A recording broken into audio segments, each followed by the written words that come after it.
Hey everybody, it's Glenda here from Cynically Glenda.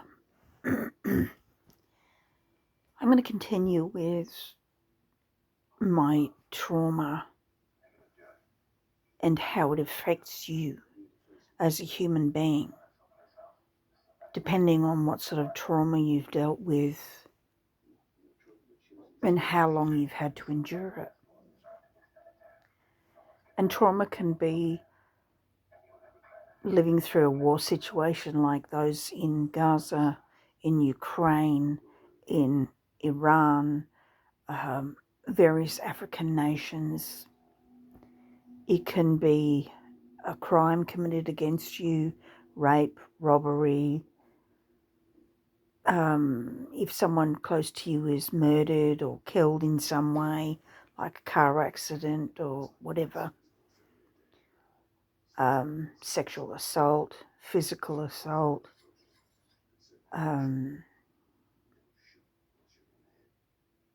Dealing with a relationship where it is chaotic and unreliable and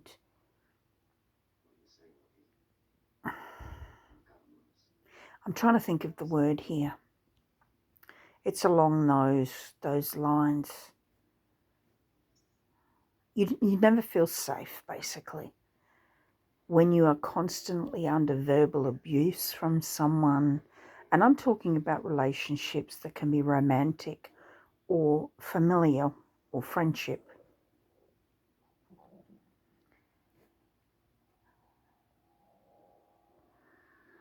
When you've lived with trauma, when you've had to deal with trauma, it changes you as a person. No two ways about it. They now have, particularly for children who lived in households where they were constantly under abusive, neglectful, unreliable, chaotic situations. If they were neglected or abandoned, and if you have to continually deal with this, as well as physical abuse, emotional abuse, sexual abuse, it's now called complex post-traumatic stress disorder, because it was no one single event that did it to you. It was continued situations, continual situations, actions. It was a day-to-day thing. Nothing in particular was the exact cause. And having lived in a situation like that, it does change you. Your survival instinct kicks in, and you learn how to survive. You learn how to suppress who you are as a human being, your emotions, your needs, your wants, all of that, in order to survive the situation. Now, doing that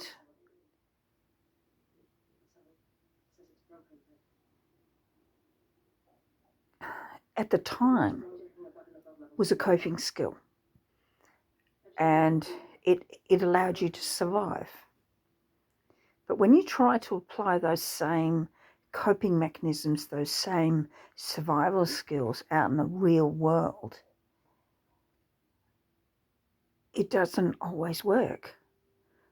And you find that a situation that you find yourself in may feel like you're being threatened in some way, or your safety is being threatened in some way, but in actual fact it's not. And it puts you in that survival frame of mind, and you can react in certain ways that are dysfunctional And by saying that, I'm not saying that it's a bad thing, because every individual on this planet is raised in different situations, different types of parents. They were taught different coping skills. They were taught either to meet their own needs or not meet their own needs. They had people in their lives who either deprived them of certain things like emotional connection, or they actually gave them that emotional connection. It doesn't matter what situation you were raised in, you were taught skills, you learned what you lived. And as a result, it doesn't make you a bad person because you lived in a trauma situation or an abusive or unreliable or unpredictable, that's the word I was looking for earlier, unpredictable situation. It just means that you learn skills that helped you survive a situation.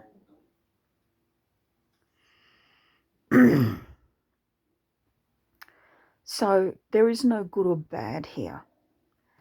The good or bad, as far as the individual is concerned, the good or bad is how you were treated in this situation by other individuals, by organizations, whatever, parents, outsiders, authority figures, whoever it was that caused you this pain, this trauma. I learned, in my own personal experience, I learned to not express my emotions. I learned it was better for me to stay out of the house, especially when my mother was there, or to go into my room, or watch whatever happened to be on television based on whatever my brother wanted to watch, and tolerate a lot. My emotional needs were not met. I will give my mother credit though. Being a nurse, we had food on the table and we were taken care of medically. We always had a roof over our head. So in that instance, I can't fault her. But for the rest of it, emotionally, my needs were never met. Often, I would have to take care of her emotions. I would have to predict and anticipate her emotions and adjust how I behaved, what I did, what I said according to how she was feeling.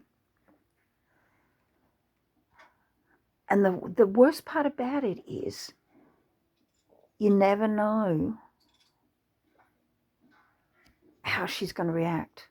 You never know what sort of a mood she's going to wake up in or come home in, or how she's going to react to any one given situation. Because one thing I learned about my mother in particular, she never knew what she wanted, or she always set the bar differently depending on her day, her mood, how she was feeling. Whereas my father was a bit more consistent, but because my mother ruled the house, he was not allowed to be a part of my life. I stayed out a lot. I went over to friends' places. I stayed in my room.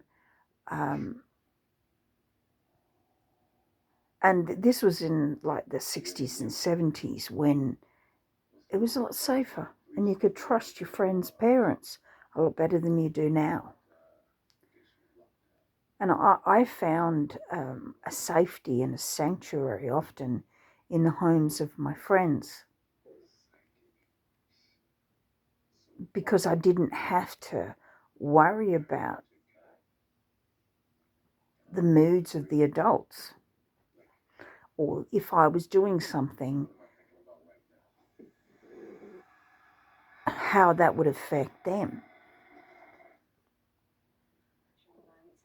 You learn to avoid situations, you learn to suppress your emotions, you learn to suppress your needs.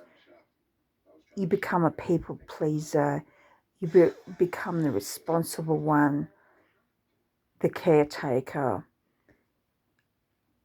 the verbal punching bag, and in some cases the physical punching bag of whoever your abuser happens to be. In my case, it was my mother, and later on it was my older brother.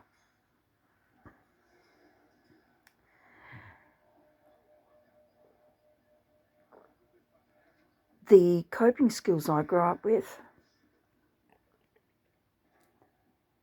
they made me who I am today. The best part about it is if a situation, an emergency situation arises, I automatically click in and I can take care of the situation. And I'm a fairly strong individual, but an event or an event, a circumstance that I was faced with a few years ago, that changed who I am today. And it changed so much about me. I was an incredibly needy child. I was a people pleaser. I always was the responsible grown-up one. And a lot of that's changed now. Because I just got to the stage where I just couldn't do it anymore. And I honestly believe in my heart of hearts that my health issues are deeply related to all of the situations in my life that were not healthy. How I had to change myself. I had to adjust my behavior. I had to suppress who I was to be able to survive it. I am not the child I was. I grew up too fast. I had to face more trauma and more pain than the average individual has to. And I can honestly say here and now that there are people still dealing with situations far worse than what I had it. And have dealt with bad situations, are still dealing with it, are about to face it. So I don't count myself as unique or different or special. I'm just one of many. Anyway, that'll do for now, and I will chat with you in the next one.